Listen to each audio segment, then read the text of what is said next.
नमस्कार दोस्तों। आओ निर्मला पुतुल जो कि कहती हैं आओ मिलकर बचाएं। तो यह एक कविता है आपकी, जो कि 10th में लास्ट चैप्टर है आरो नामक हिंदी पाठ्य पुस्तक से, जो कि क्लास 11th आपकी। निर्मला पुतुल जो कि लेखिका हैं।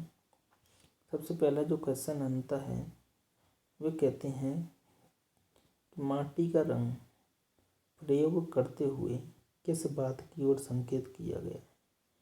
तो माटी का रंग प्रयोग करते हुए कवयित्री निर्मला पुतुल ने अपनी मूल पहचान को बनाए रखने की ओर संकेत किया है। इस कविता में कवयित्री ने माटी का रंग, ध्यान रखना इम्पोर्टेंट क्वेश्चन है ये, कि इस कविता में कवयित्री ने माटी का रंग प्रयोग से स्थानीय संथाली लोक जीवन की विशेषताओं को उजागर करने का प्रयास किया है। वे चाहती हैं कि यहाँ के लोग अपनी सादगी, भोलापन, प्रकृति से जुड़ाव और जुझारूपन आदि को बचाए रखें ताकि वहाँ की संस्कृति जीवंत रह सके। नेक्स्ट क्वेश्चन है, भाषा में झारखंडीपन से क्या अभिप्राय है। संथाली आदिवासियों की मातृभाषा संथाली है।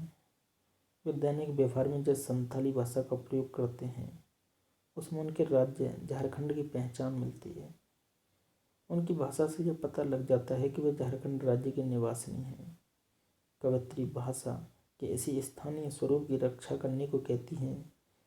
कवयित्री चाहती हैं कि संथाली लोग अपनी भाषा की स्वाभाविक विशेषता को नष्ट न करें, क्योंकि यहाँ खड़ी बोली का प्रयोग बनावटीपन की झलक देता है। नेक्स्ट क्वेश्चन है, भोलेपन के साथ साथ अक्कड़पन और जुझारूपन को भी बचाने की आवश्यकता पर क्यों बल दिया गया है। आंसर है कि दिल के भोलेपन में सहजता, सच्चाई और ईमानदारी का भाव है। अक्कड़पन से अभिप्राय अपनी बात पर दृढ़ रहने का भाव और जुझारूपन से तात्पर्य संघर्षशीलता से है। कवयित्री कहती हैं कि दिल का भोलापन हमेशा ठीक नहीं होता। भोलेपन का फायदा उठाने वालों के साथ अक्कड़पन भी दिखाना जरूरी होता है और कर्म की पूर्ति के लिए जुझारूपन भी आवश्यक होता है। अतः कवयित्री ने अपने समाज की इन 3 प्रमुख विशेषताओं को बचाने की आवश्यकता पर बल दिया है। नेक्स्ट है कि प्रस्तुत कविता आदिवासी समाज की किन बुराइयों की ओर संकेत करती है। आदिवासी समाज अपने को स्वाभाविक जीवन को भूलता जा रहा है। प्रस्तुत कविता आदिवासी समाज की कुछ ऐसी ही बुराइयों की ओर संकेत करती है, इशारा करती है। सबसे पहली बात, आदिवासी समाज शहरी प्रभाव में आते चले जा रहे हैं। उनके जीवन में उत्साह का अभाव और काम के प्रति अरुचि होती रही है या अरुचि होती जा रही है। इनमें शराबखोरी के साथ अविश्वास की भावना भी बढ़ती जा रही है। अपनी भाषा से अलगाव, अशिक्षा और परंपराओं को गलत समझना जैसे दुर्गुण भी आते जा रहे हैं। नेक्स्ट क्वेश्चन है कि इस दौर में भी बचाने को बहुत कुछ बचा है, इससे कवयित्री का क्या आशय है। वे कहती हैं कि आज के इस अविश्वास भरे दौर में अभी भी आपसी विश्वास, उम्मीद और सपने बचाए जा सकते हैं और इन सभी को सामूहिक प्रयासों से बचाया जा सकता है। जैसे संथाली समाज अपनी बुराइयों को दूर कर ले तो उसका वास्तविक स्वरूप बहाल किया जा सकता है। चाहे वहाँ शहरी प्रभाव बढ़ रहा है, पर भाषा, परिवेश और संस्कृति को बचाने का प्रयास तो किया ही जा सकता है। नेक्स्ट क्वेश्चन है कि निम्नलिखित पंक्तियों के काव्य सौंदर्य को उद्घाटित कीजिए। कि ठंडी होती दिनचर्या में जीवन की गर्माहट, ठंडी होती दिनचर्या में जीवन की गर्माहट। तो इन पंक्तियों से निर्मला पुतुल जो कवयित्री हैं, उनका आशय यह है कि उन्होंने आदिवासी समाज की दिनचर्या में आई ठंडक की ओर इशारा किया है। कवयित्री ने दिनचर्या को नीरसता को दूर कर गर्माहट तथा उमंग, उत्साह और क्रियाशीलता की आवश्यकता पर बल दिया है। ये काव्य पंक्ति लाक्षणिक हैं।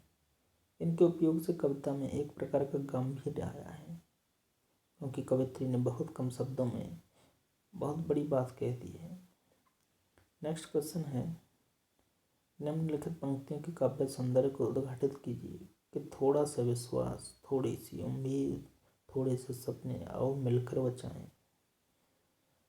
तो इन पंक्तियों में कवित्री निर्मला पुतिल का आशय यह है कि आज के इस अविश्वास भरे दौर में अभी भी आपसी उम्मीद, विश्वास और सपने बचाए जा सकते हैं।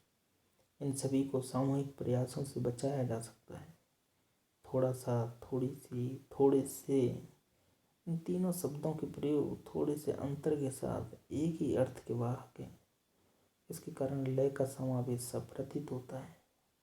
यहाँ पर उर्दू, तत्सम, तद्भव शब्दों का मिला जुला प्रयोग हुआ है, फिर भी भाषा सहज और सुबोध है। नेक्स्ट क्वेश्चन जो है, बस्तियों को शहर की किस आबो हवा से बचाने की आवश्यकता है। तो कवित्री का आशय यहाँ पर यह है कि बस्तियों को शहरों के बनावटीपन, भावहीनता तथा जड़ता से बचाने की आवश्यकता है। शहरी वातावरण में वेशभूषा, एकाकी जीवन, अलगाव, व्यस्तता आदि के साथ पर्यावरणीय प्रदूषण भी एक बहुत बड़ी समस्या है। यदि बस्तियां भी इस प्रभाव को ग्रहण करने लगेंगी तो बस्तियों में सांस्कृतिक और पर्यावरणीय प्रदूषण फैल जाएगा। इन्हीं प्रभावों से कवित्री बस्तियों को बचाना चाहती है। दोस्तों, अभी तक अगर एसएस नॉलेज चैनल को अगर अभी तक आपने सब्सक्राइब नहीं किया है तो सब्सक्राइब करें और यहाँ तक हो सके अपने मित्रों के साथ शेयर करें, और अगर अभी तक चैनल को लाइक नहीं किया है तो लाइक करें, और धन्यवाद। नेक्स्ट क्वेश्चन है कि आप अपने शहर या बस्ती की किन चीज़ों को बचाना चाहोगे। मैं अपने बस्ती की स्वाभाविक विशेषताओं जैसे हरे भरे मैदान, सामूहिक उत्सव, अपने मेल जोल आदि को बचाने का प्रयास करूंगा, ताकि मेरा शहर पत्थर का जंगल ना बने, कारखानों का धुआं ना हो और ना ही पर्यावरण प्रदूषण हो। नेक्स्ट क्वेश्चन है, आदिवासी समाज की वर्तमान स्थिति पर टिप्पणी करें। आंसर है कि आदिवासी समाज की वर्तमान स्थिति में धीरे धीरे समय में धीरे धीरे परिवर्तन हो रहा है। आदिवासी बहुल क्षेत्रों में शिक्षा की उपयोगिता को ध्यान में रखते हुए शिक्षा केंद्र खोले जा रहे हैं। आदिवासी समाज में बेरोजगारी की ओर भी ध्यान केंद्रित किया जा रहा है। इससे वहाँ के लोगों के आर्थिक स्तर पर सुधार आया है। आदिवासी सांस्कृतिक पहचान, कला, कौशल को भी बचाने का निरंतर प्रयास किए जा रहे हैं। अब तो आदिवासी समाज प्रगति के पथ पर बढ़ चला है।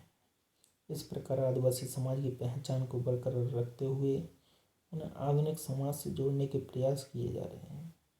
तो विशेष बात तो यह है कि अब तो अलग झारखंड राज्य का निर्माण भी हो चुका है।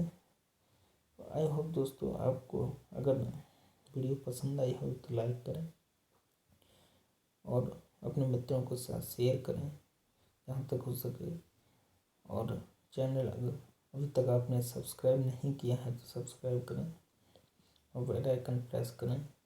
धन्यवाद।